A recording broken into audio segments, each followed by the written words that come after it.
Hi everyone, so this is Nugget of Wisdom number 5. The other two, number 6 and number 7, I will give you after Christmas because I really don't think anybody's going to watch um, during the week of Christmas until Christmas is over. So on the 26th and 27th, I will give you my other two, which are, I think, two of the best ones. But these all may seem common sense to you, but I give you my reasoning behind them. And I know some people are like, I don't want to do this, so I don't want to do that. Okay, that's fine. You know, it's up to you. I just give you what's worked for me. So keeping track, that is wisdom tip number 5. But let me explain. It's more about, it's not as much about, well, it is about how many calories it is, but it's more from a standpoint of, how much can I eat? How much is, too little and causes me to kind of stall?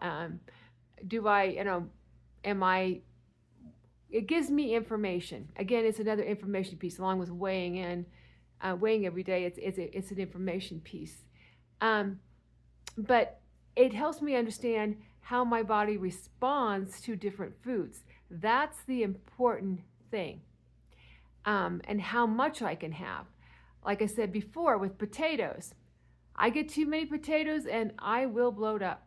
I get too much broccoli, I will bloat up. I mean, there are just different things that I've learned that I do not do particularly well with all the time. Now, do I ever eat broccoli? Yeah, but I usually have it when I'm going to have a day that, I'm going to bloat up anyway. So, there we go. But I'm learning what works well for me and what doesn't work well for me by tracking my foods. And also, I mean, it's sort of interesting to me when I was doing, my countdown to 100 pounds lost from, I think it was 5 weeks in total. I think I had 35 days that I kept track, something like that, through 2 different Thanksgivings and a trip to New York and all of that, right? And well, I didn't keep track of everything. I didn't show you everything on New York trip because I couldn't weigh myself, but I did show you many things that I ate, gave you an idea of what I was doing.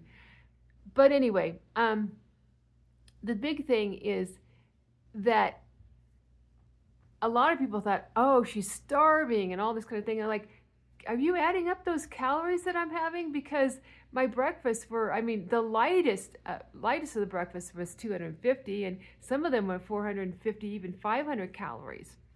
And so, and people still were giving these comments like, you need to add that up. I think you'd be surprised how many calories I have there. Like I said, my coffee is, around 100 calories right there. And it's, it's not very much honey. I mean, it's like 2 or 3 teaspoons of honey, but that really adds up. And, some milk, between a quarter cup and a third a cup of milk.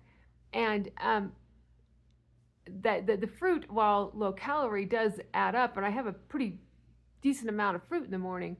Add some Parmesan cheese to it or something like that, and it gets up there in the 400 category. Excuse me. But and then you look at some of the other dishes, and you're like, that's like 600 calories right there just in that meal. It's a lot more than you think it is. That's why I keep track. But the big thing is that I'm learning, I ate more and I still lost a fair amount because I was listening to my body. That's one that I gave before about listening to your body. Like yesterday, I ate more than I had eaten all week long in calories, and I still lost 0.7. I'm down almost another pound, but I'm like, I'm just so close, but not quite there. So I can still always say I lost 101 pounds, although it's almost 102 pounds. So by tomorrow, probably, we'll see what happens.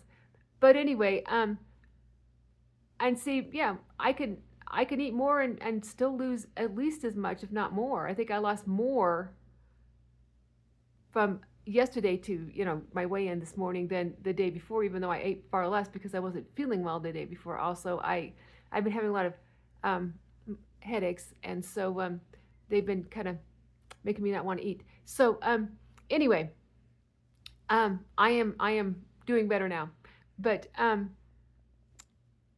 yeah, it kind of it, calories can be very deceiving. Some of them are far more yeah. I mean, obviously, I mean, you have a lot of fat in something, and it's going to be a lot more calories. Sometimes you can't see how much fat I have in something. Sometimes I strategically add a little more fat. You know, I have a little more butter or olive oil or, you know, coconut oil or whatever it is. I'm having a little more cheese, a little more whatever it is. It's a little fattier meat. It's, you know, whatever it is. Um, Sometimes I have some vegetables that are a little more caloric than others are. Um, Sometimes I have the avocado. Remember, avocados are not low calorie. They're very good for you, but yeah. And I have this avocado salad, and you're going, oh, this is terrible, but it's very filling for me. And I've had a lot of protein the rest of the day and everything. And um, I've learned so much about, you know, even digestive health and what works best from a macro standpoint for me. Um, I have some standards for my fat and my protein, and they have helped me out tremendously.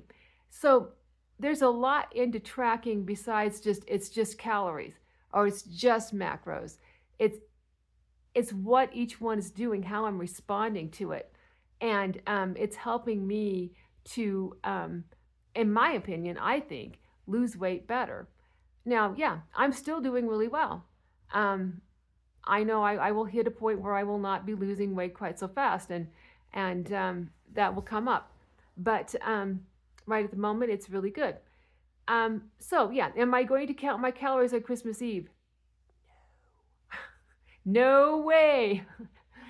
Am I going to be eating, you know, pancakes in the morning and toasted cheese sandwiches in the afternoon and then go to have my dinner? No.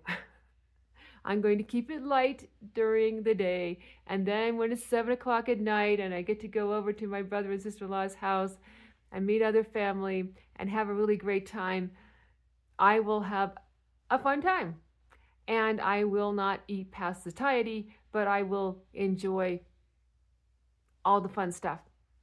Um, but yeah, I will not be keeping track on New Year's Eve. It's just not going to happen. Um, and I will just be careful on Christmas Day, but I will still enjoy myself. And I may even have some of my church's breakfast tomorrow if I feel like it, but I will obviously keep track of that. But anyway, it's just that things start to slip away. You think, oh, it's not that much. Oh, it's not that much. And I've done this before and not kept track. But, oh, you know, I've kept track long enough. I can just, I know what I'm doing. I can eyeball it and it'll be fine. And my calories start going up and up and up and up. And it's a slow, slippery slope. For me anyway, and I cannot be the only one. Some people probably can get away with this. Some people decide I'm going to eat the same thing every day for breakfast and lunch, and then I'm going to have a sensible dinner.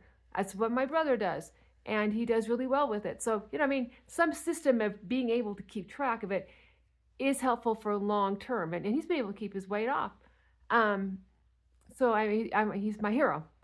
But anyway, so yeah, some way of keeping track is good, in my opinion.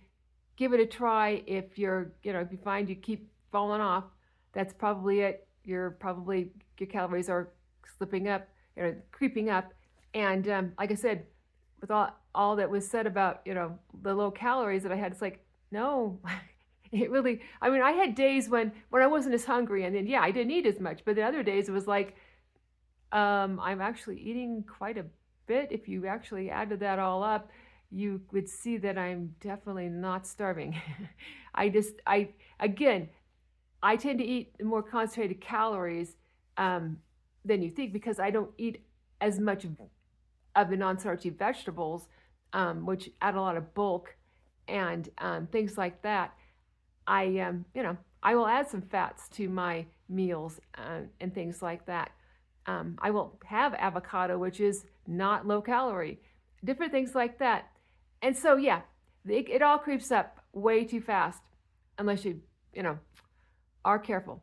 So now that I've yacked and yacked and yacked, you all have a great Christmas, holiday season, whatever you celebrate. I celebrate Christmas personally. And I will see you on December 26th. Bye-bye.